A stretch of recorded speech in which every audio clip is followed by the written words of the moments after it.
the unique kind of support that therapists offer their clients. But let's start with a grounding meditation. So just feel your feet on the ground and just imagine that the contact that you feel with your feet on the ground is extending roots to really make contact with the floor. And just take a deep breath in. And as you breathe, let yourself feel the connection deepen between your feet and the ground.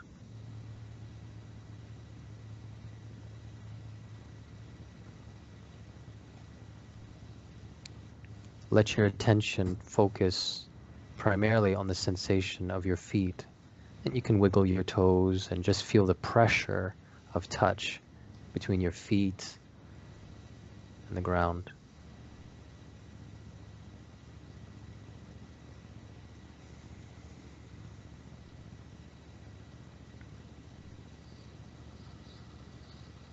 Slowly bring your attention up towards your knees and up through your thighs, and stop in the area of your stomach.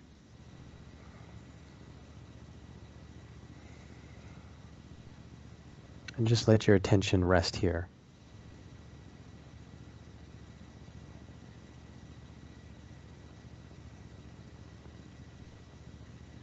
Breathe and expand and feel whatever may be going on in your stomach.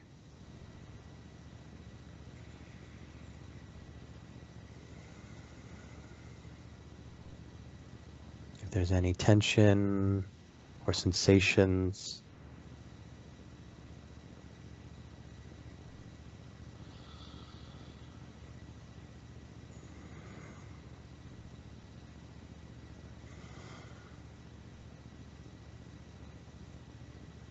and just thanking your stomach for whatever sensations you've become aware of.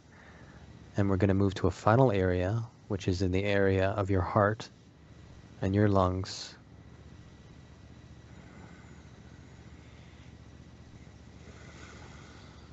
And continuing to breathe and to expand your attention and awareness into this area of your body. Being aware that physical sensations and psychological sensations overlap, and just see how you're thinking about whatever it is that you're feeling.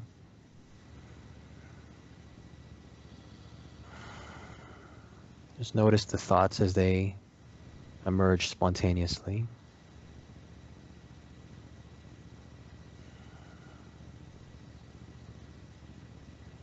And once you've noted them, taking a breath in and letting yourself move to the next moment.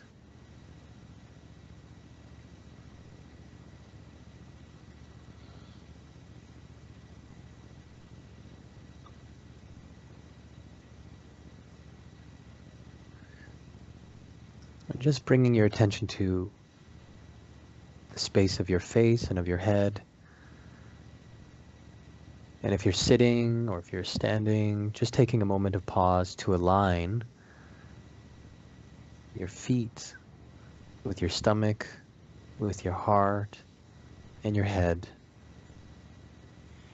And with your breath to expand yourself into a good and healthy posture, allowing yourself to sit and to be in a position of dignity and of worthiness.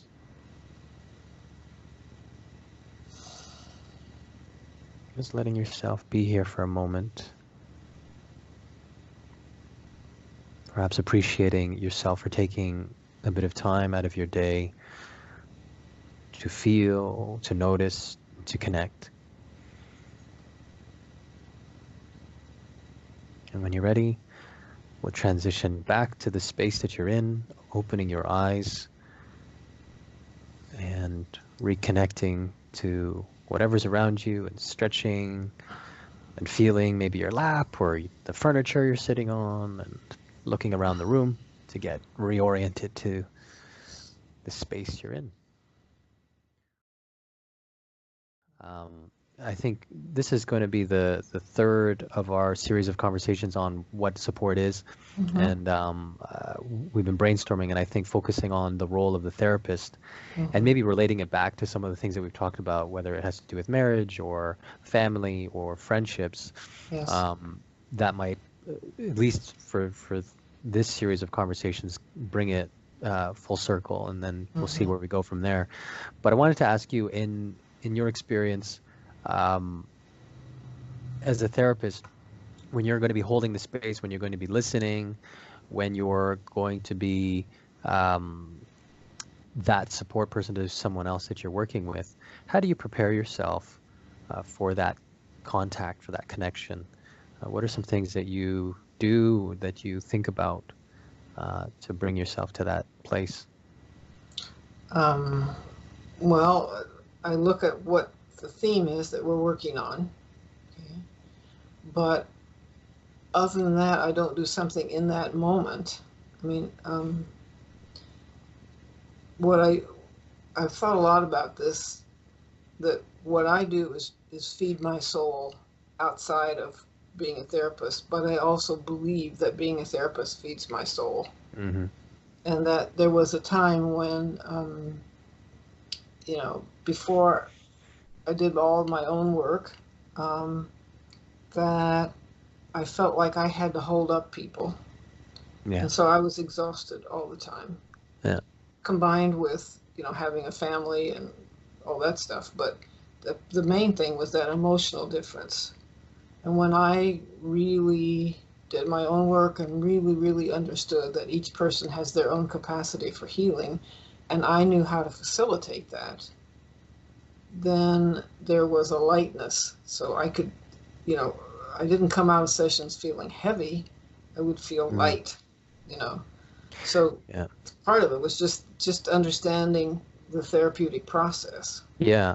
Well, it sounds like a deep belief that you underwent and internalized, which is the person I'm working with has their own resources that I'm going to point them towards, and we're going to engage in a process where those things will start to emerge more and more, Right. and Right. that will be the strengths or the resources that they can use Yes. to be able to transform their experience or cope with it in a different way.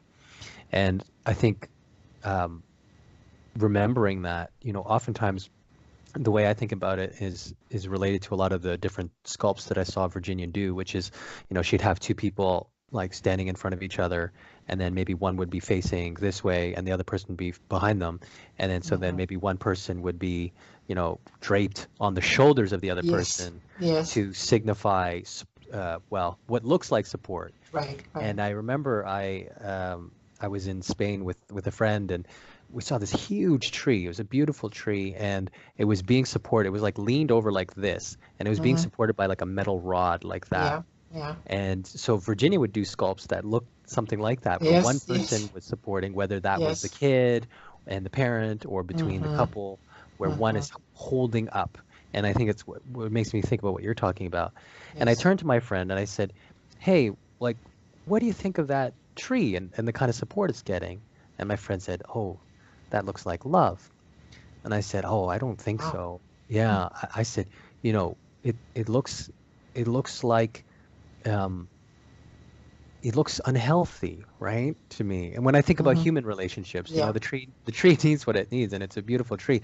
But in human relationships, one of the things that Virginia would do is she would say, okay, if that person, for example, if the kid needs to go off to college and the parents leaned over like that, then what happens?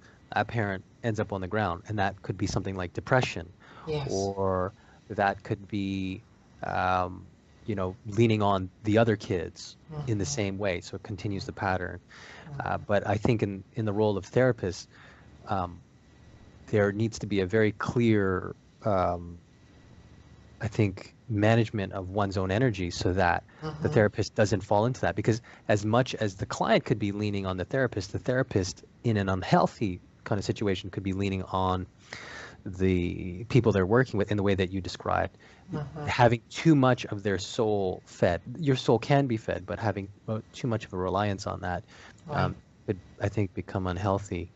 Right. Um, how do you strike that balance, though, in terms of, like, I guess what I'm curious about and where this might be helpful across different people is when you know you're transitioning into, okay, I'm going to be providing support for someone. What do you do, like physically? What do you do mentally? So it seems like connecting to that belief of believing in and seeing and perceiving the other person's resources is one thing. Is there anything else that you do to help maybe connect to your own resources or connect to yourself? Yes. I'll give an example because it's about how I feed my life in general. Okay. Hmm. Is yesterday, Friday night, there was a terrible situation south of me in Southern California where a 19-year-old went into a synagogue Hmm. and killed one person and injured the rabbi and injured a bunch of people. And um, I was really, you know, devastated by this. So that I was reading about it Sunday morning. But then I went to a service that was almost all singing, and it was about honoring our connection to the earth. So that was the focus. But it was about, I would say, 90 minutes mostly of singing, Hmm. and that fed my soul. You know that, and I believe that the singing in harmony with other people. Okay, and I believe that we're working on internal harmony, but a lot it's a reciprocal circuit, so that when you feel that harmony with others through Mm. singing or whatever kind of a spiritual connection, Right. that feeds that internal place, so that my soul was nurtured after the pain of the morning.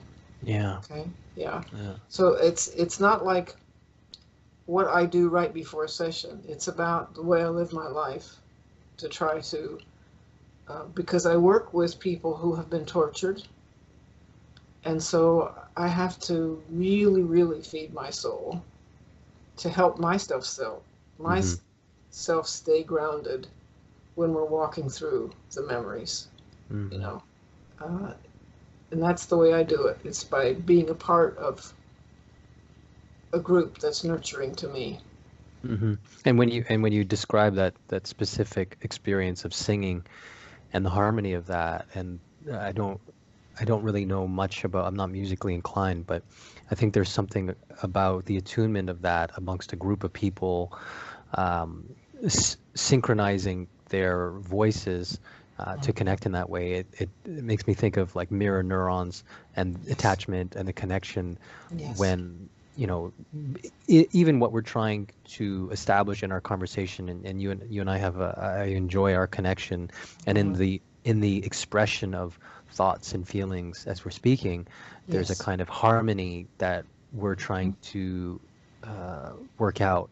But I think yes, musically, um, I think there's a kind of cadence and rhythm to things that are musical, that are similar to a conversation. And I think when you're feeding that, I guess what I'm hearing you say is when you have that as a constant thing to mhm, prioritize your own, mhm, uh, harmony with existence, including your harmony with the tragedies and mhm, malevolence that exists in the world. right, That's an important way of keeping up your energy, it yes, seems, and keeping up absolutely. your own spirit and your own soul to Nurturing do it, this kind of yes, work. Yeah. yes, yes, Um, yes, yes. Because if you look at what's happening in the world, you could really, really get into a, you know, uh, hopeless place, really in a hmm. helpless place. And I don't want to be there because I really, really do believe that there is a lightness that is in everybody if it's nurtured. When you were talking earlier one of the things that came to my mind, Tim, was the last training, the day of the training with Virginia Satir. We'd been together for a month, and there were 90 of us. Mm-hmm. And she came into the room and she passed out candles to all of us. Yeah. And then she had her candle and she lit it. And she said, what I want you to be real clear about is that it's not your job to create the light in anyone. They have it. Mm-hmm. And it's not my job. My job is to light my candle. But I can also offer my candle to help you light yours. And then she turned to the person next to her, and then it went around the room. And it was so powerful, because that's what we're talking about, helping people turn on their own light and truly believing that it's in there. Mm-hmm. Mm-hmm. And sometimes she would say, you know, I'm sitting here trying to connect with my light, and I may see a dark cylinder between us, but I know you've got a light. Mm. And someone told me that Laura Dotson, who worked a lot with Virginia and taught with her, said that when she watched Virginia work, she felt as though Virginia was in awe of the creation she was interacting with. Yeah. And I think, you know, that is such a sacred place, and it is so supported in and of itself, you know? It's important to make a connection, as you're saying, in that light first in yourself before you can approach and support someone with seeing their own light. Because I think if you're in this darkened state, it makes it very difficult for you to be able to see the let's say the divinity or the worthiness, yes, or to be able to look at someone with that genuine look of awe. Yes. That you are a manifestation of life. Mm-hmm. And yeah, I think that recognition of that, sometimes what we need though in support is someone who knows us at a very deep level, mm-hmm, at the level of ourself, that helps reorient us to ourselves. And yes, I think, you know, just physically, that, you know, that idea, the idea that you're expressing, I think is as much a thing as like this table in front of me, because it can have that kind of an impact, because then it's expressed through the body, it's expressed through the eyes, and then it's something that's someone can receive and feel. So I'm wondering if you'd be open to playing a little game with me. Sure. Yeah, I had mentioned in our email this exercise called "Do You Mean?" And oh yeah, yeah, had you heard of it or no? Not? Yeah, so it's in this workbook. This is Oh, Johanna Schwab's. Okay. yeah. So the Yeah. Satir approach to communication, and so the exercise, I'd seen it at I think some workshop that I'd done and experienced it, and also having read that book, and so it's a great exercise to use in with families and with couples. So basically, how it goes is one person says one sentence, right? One very, you know, could be benign, like something about the weather or something about whatever relationship issue they're having. And the other person who's listening and in the role, let's say, of being the supportive one, is tasked with saying a sentence that starts with, "Do you mean blank," whatever it is. And the person that's initiating the message either says yes or no. And that's it. They don't elaborate. And the thinking behind this exercise is that it sort of disrupts. It's an exercise. It disrupts the automatic stances of going into blaming or placating or I'm right and you're wrong. So it's sort of artificially pulls us away from our patterns of communication, and where one person is deliberately trying to expand on the thoughts and feelings and meanings, the deeper meanings behind it. So well, anyways, do you want to try and maybe Sure. you give me a message, and then I'll try to get to the bottom of it? Oh, okay. Just to make it up, or what? What? Just whatever message you want to give me right now, about something that, you know, it doesn't have to be too personal, just whatever you feel comfortable sharing. Just one sentence. I had a conversation this morning in which the person said to me that he thought that I wrote in a way that was clean, and that was elegant to him. That was clean and elegant to him. Okay, so I'm just going to state back to make sure that I've got just the wording. I had a conversation with a person that said I wrote in a way that was clean and elegant to him. Okay. Does that sound, just at the sensory level, does it sound like the words that you use? Yes. Roughly enough. Okay. So do you mean that you felt happy about what you heard? I felt so just yes. a yes or no. Oh, just a yes or no. Yeah. Yes. So, yeah. Just so you feel like it's not going to be perfect, but just a yes or a no. Yes. And okay, so the other part of it is my objective is to get at least 3 yeses. Oh, okay. Right? So that's the other part. That's the other rule of the game. Okay. So the sentence again. I had a conversation. The person said that I wrote in a way that was clean and elegant to him. Do you mean that you felt really good about impressing him? No. Okay. Do you mean that you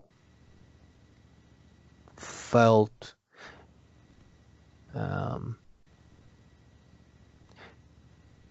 you mean that you learned something new about yourself?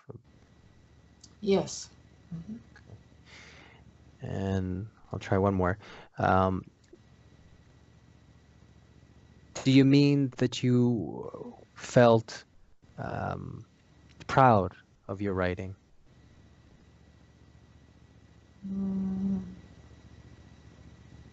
Yes. Yeah. Okay. All right. So let's debrief that a little bit. How did you feel as the one as I'm trying to grasp at a meaning with one sentence without you being. It's very validating. Yeah. Because it's like that other person is really working hard to try to hear what I'm saying. Right. Yeah. Right. Yeah. And it also made me like, I'm not sure, yeah. but I was sorting it out for myself. Yeah. Yeah. Yeah. But then, so I mean, if that's an exercise that is obviously not any kind of way that I would want anyone to speak, but but when you feel that, at least feel that, then there's this feeling, I think, of validation, but then also it kind of course corrects you. If I say something that's kind of like lukewarm, then it gives you a little bit more guidance of nudging you in a direction that might be warmer or even hot. And then if I give you a clear no, then I know I'm way off base with whatever kind of understanding I'm starting to develop. So it's that kind of like hot and cold, cold and hot kind of idea. You know, the game the kids play. I Spy. Yeah. Trying to find something that's hidden. Yeah. But I think that's the essence of why communication is so difficult, because people think that the words that they're using, as if it was a perfect map, but it's not. We use words, and the words signify things and have different meanings across different contexts and for different people with different backgrounds. So, anyways, that's I think a fun exercise that comes from the Virginia's work and comes from the therapy model. But I think just by way of at least people being able to play with that and experiment with, being the one that's really trying to listen and support. Yes. And there's another exercise that the first exercise I ever experienced with Virginia, which relates to this in a way, because it all has to do with perception, which is the interpretation, right? The meaning you give to something. Yeah. And she called it the camera exercise. And I don't know, have you ever done the camera exercise? I think so, but could you explain it? Yeah. Yeah. And that's where you're sitting across from somebody that you don't know at all. And she would say, I'm going to ask you to imagine that you're a camera and you're going to close your eyelids. And then I'm going to ask you to open your eyelids like a lens and look at the person and see what stands out to you physically. Then close your eyes and notice what you're thinking and feeling. Just be with that. Is that okay? Is that not okay? And then open your eyes again. Yeah. Are there any stereotypes that you have about what you have seen? Okay. Close your eyes. What are you thinking and feeling? Any thoughts about what you're thinking and feeling? Judgments? Then open your eyes again and notice if there's anything about this person that reminds you of someone else. Close your eyes. Again, think about it. How does it feel? What comes up for you with those reminders, positive or negative? And then one more time, is there any what she called third-party information that you are, like somebody has told you something about this person? Yeah. You know? Yeah. Basically then, gossip. Exactly. Yeah. Yeah. Or if it's a group where you've actually had an experience with somebody, Right. positive or negative. Yeah. Go inside and then share with your partner whatever you're willing to share about that experience. And it was her way of beginning to help people understand that what they took in was also connected to their own database, I would call it, of their history, of memories, of stereotypes, of reminders of somebody else, and all that stuff that gets in the way. She used to say, a baby's born, everybody comes to celebrate the new baby, and somebody says, oh, he's got ears just like Uncle George. Yeah. And then everybody knows that Uncle George is stubborn. So the first time this toddler, and all toddlers are going to do this, says no, somebody says, just like Uncle George. Right. And the narrative begins. The narrative begins. And that all that stuff is in there, so. Yeah. Yeah. And I when I've seen that exercise or learned about it, it was called With Whom Am I Having the Pleasure? Oh, yes. With Whom Am I Having the Pleasure? Yeah. I call it the camera. I'm sorry. The camera. Yeah, no, because you're taking these different pictures. And what you're doing is giving yourself a space to experience your projections, your automatic interpretations. Yes. And then daring to share that with someone. Yes. And I think that's the intimacy of at least a genuine conversation and a connection where you can say, listen, like when you said that thing, here's how I took it. And this is what I heard. I might be way off base, but I want to share it with you because it's connected to my thought about it and my feeling about it. And it's bothering me, I'd like to add something about that, Tim. The closer the relationship, the longer the relationship, the more database is behind everything that's said and every tone that's given. Yes, it's loaded. Yeah. It's loaded, yes. Yeah. Yeah. So I'm wondering in terms of where we could go with this, how maybe we could talk about the distinction between the role of a therapist and the support they give versus in a kind of lay connection, whether it be within families, between spouses or parent and child. What distinctions would you make between the kind of support that you would receive or you offer people you work with versus what happens in more personal relationships? Well, when I am working with somebody, my entire focus is on helping them access the resources and get the weeds out of the way. Yeah. When I am with a friend who's needing support, I might drive them to the doctor, or we might chat about what's going on in their life, but I would call it chatting. And It's like, I'm here for you, okay? I want to be a support, but I am not. We're talking back and forth, and not being in a personal. I mean, I don't want to say personal, purposeful focus. I'm not focused that way. Somebody once said to me, "Do you diagnose your friends?" I said, "Never." No, I said, "That's too much work. Are you kidding me?" Yeah. Friends are. It's reciprocal. It's light.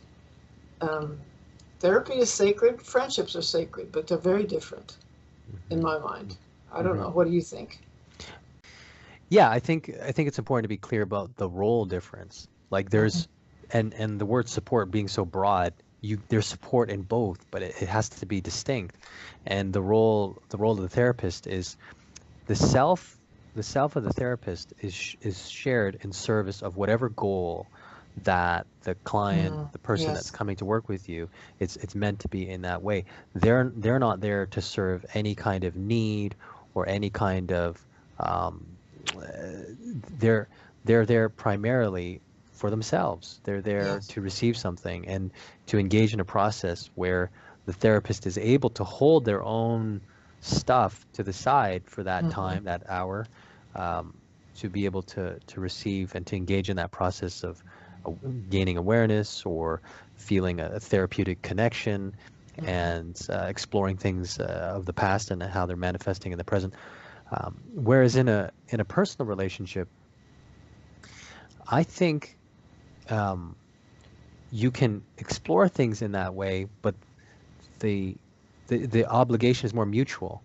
It's like Mm-hmm. I'm curious about learning about you, and you might be curious Mm-hmm. about learning about me, and we're sharing in an intimate way, and Right. that helps us grow. I think there's elements of therapeutic conversations like asking about feelings or asking about beliefs, Yeah. and when you're going deeper and deeper, that allows for deeper connection and deeper Yeah. intimacy. Yeah. But in a intimate relationship, it's no one gets stuck in a role of being the caregiver to the other Yeah. because then that's where things start to get Right. unhealthy Right. and toxic Right. potentially. Um, a so that clarity of role is really important. But something like the exercise that we just did, I think Mm-hmm. is helpful just in helping people understand about communication and understanding Mm-hmm. about listening and support. So could we bring some of those skills? The skills may look the same in some instances, but I think it's the intention and the clarity of boundaries and roles that really make one of the major distinctions in my way of thinking about it. Mm-hmm. I think you are so gifted at being able to articulate this. I feel like I just kind of talk and then you put it into these beautiful conceptual. You gift wrap it, Tim. Thank you. Yeah, yeah, yeah. Well, 'cause it's kind of like volleyball. Like you throw the ball up, and I try to hit it again to keep it going. Yeah, Um, you really but do. I really appreciate it because you clarify in beautiful ways. Yeah. yeah, but I think it's not so clear for me because and I think this is where I need to be like realistic because there's that overlap and because um, of skill, not of role, it's a constant exercise, I think, in updating those roles, updating those beliefs to make sure that they're the cleanest or they're the healthiest that relate. So, for example, um, I hope my wife won't be bothered with me sharing this, but there was this horrible situation with the subway system where people were just jammed, and it was quite dangerous actually because people were approaching the yellow line where you'd fall into the tracks, and Yeah. Yeah. she just about had a panic attack. She called me, and she was breathing heavily, and I went into the role of and utilized a lot of the skills that I have as a Sure. therapist because I Sure. said, okay, just breathe, and I said, it's over, whatever you're experiencing, right? So, like when people are experiencing a trauma, they need a definitive, it's over. Whatever was going on is now done, and they need that. Yep. Peter Levine writes about this in terms of his Yes. trauma, when the ambulance driver lets them know that the trauma is over, it helps them end the episode so it doesn't get integrated into their bodies and stuck Right. there. Right. So, and then I asked her to ground herself in her breath and to ground herself by looking at her environment and feeling her feet on the ground. So that's a specific instance of, okay, I'm stepping into this role of providing a very specific kind of support for her. Mm-hmm. Um, but I'm not going to stay stuck there. And I have to receive my energy back and allow the relationship to become mutual again, because Yeah. Yeah. I don't want that to be a permanent fixture of how we interact. But Right. obviously, in an emergency kind of Of situation like course. that, I'm going to use that skill. So, anyways, Sure. the lines, they're not so clear, because I think some situations Mm-hmm. they just call for some good judgment, I Yeah. think. The difference So, is, I think, consciousness. That you're very conscious that you were doing that uh, to be intervene in an emergency to help your wife. mhm, You could do the same with a friend or whatever. right, yeah, I've done that for sure. yeah, But that's not ongoing yeah, therapeutic relationship. Yeah. yeah, yeah. Yeah. I mean, therapists use a lot of words. I'm just looking at some of the questions that I had. Words like acceptance, respect, love, compassion, non-judgment. Um, what what do these words mean to you? And in terms of providing support for someone, how do some of these themes or energies come into play? I think accepting my own um, humanness is where it starts. Mm-hmm. And, practicing compassion for myself when I screw up, which I've done several times already this morning. um, and just being real clear in that humanness that Yeah. when I'm working with somebody, I'm creating a container of love and acceptance for them to Mm-hmm. accept themselves and Mm-hmm. compassion. Mm-hmm. Yeah, I think it's acceptance and compassion, and a reminder that we're all having a shared human experience. And um, one thought I had about, um, we've talked a lot about the iceberg, is that,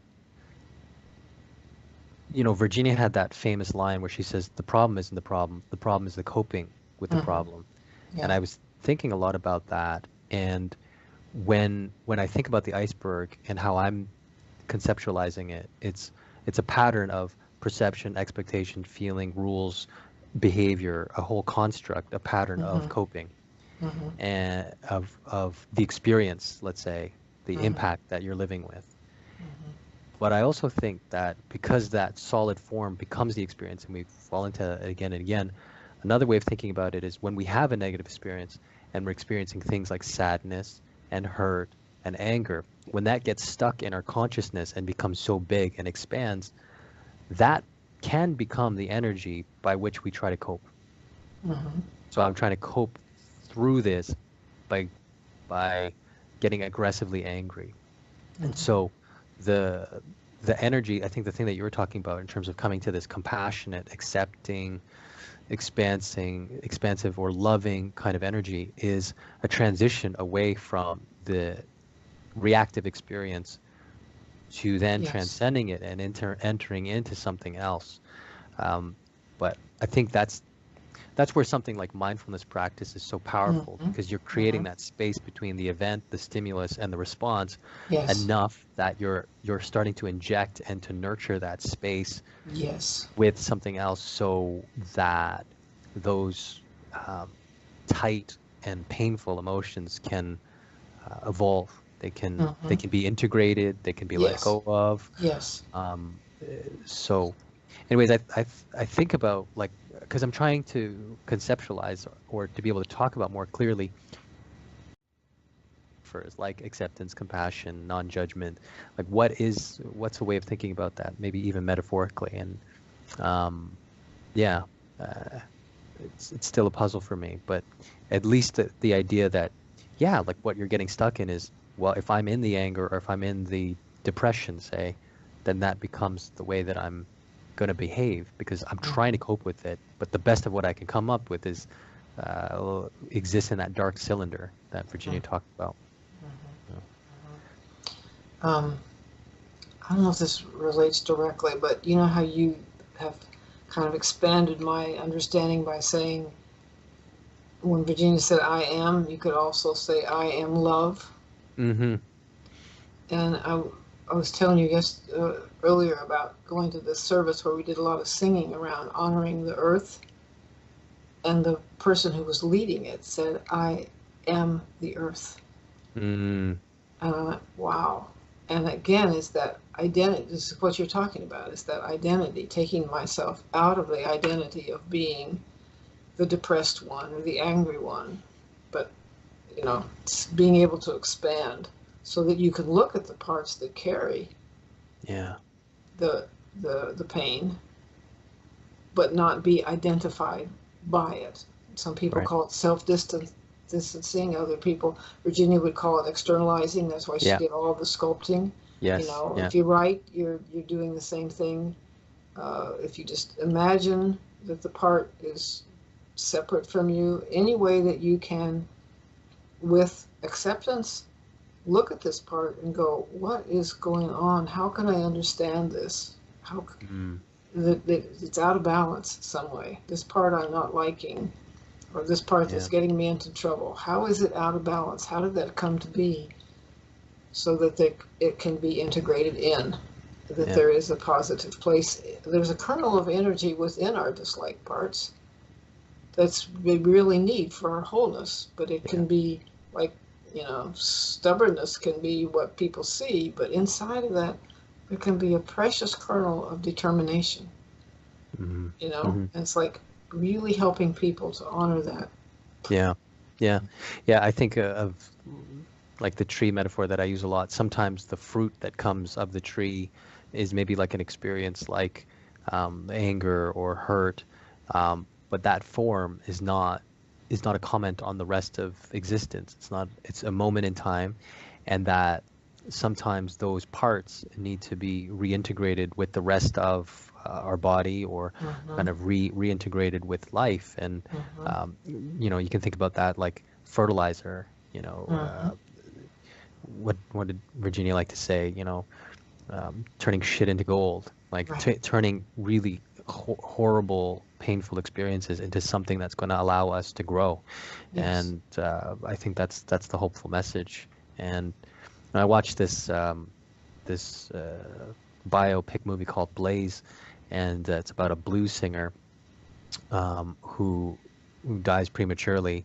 And there's a scene where he's speaking to his wife, and she's talking about she wants to be an actor, and she's struggling with feeling confident. She's like, I wish I just had more confidence. And he said, well, what is confidence? It's like, is it thinking that you're better than everyone else, or what is that?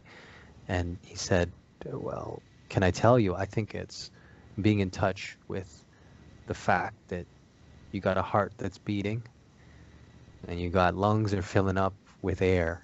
And the earthiness of his response is that it kind of reminds me of what you were saying, which is we have that life inside of us. That I am is life. That I am is love, say, or the deepest yearnings that we have, the potentials that we want to actualize. And when we can be in touch with that level, we're at a deeper level of our roots, and not just in terms of a reactive pattern or a momentary feeling. And anyways, I don't know how well we did with clarifying the kind of therapist support, but I think we're touching upon a process that's universal. And I think it's useful to make that kind of picture, or that kind of process